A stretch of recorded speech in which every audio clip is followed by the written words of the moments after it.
Kapag dumarating ang oras ng kalungkutan, ang pamamangka ay aking nakagawian.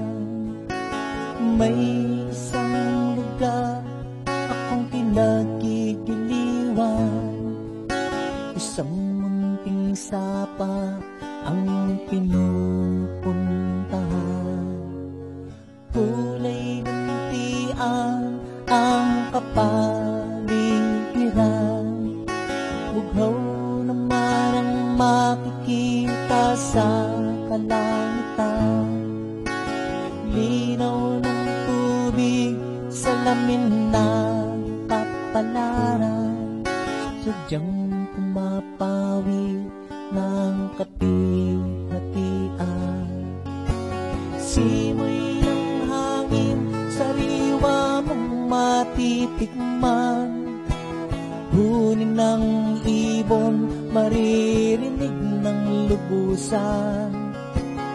Ang mga pugat, kanilang inaalagaan, walang gumagalaw, walang nakikialam. Ang mga isdang lumalangoy sa tubig, walang kamalay-malay sa napipintong panganib. Ibon at halaman di nila naiisip, talino ng tao sa kanila'y bubuwisit.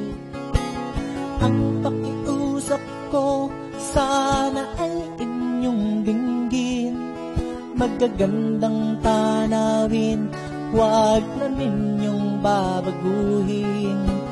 Ang munting sapa ay huwag na pakialaman, upang manatili ang likas na kagandahan ng bayan, ng bayan. O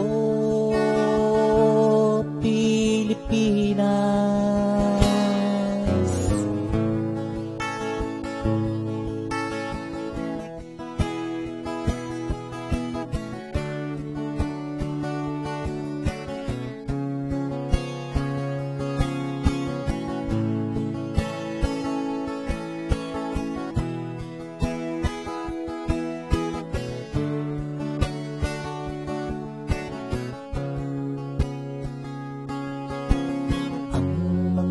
Isdang lumalangoy sa tubig, walang kamalay-malay sa napipintong panganib.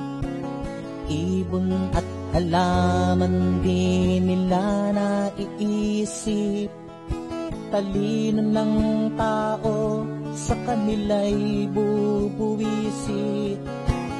Ang pakiusap ko, sana ay inyong dinggin, magagandang tanawin, huwag na ninyong babaguhin. Ang munting sapa ay huwag nang pakialaman, upang manatili ang likas na kagandahan ng bayan, ng bayan. Oh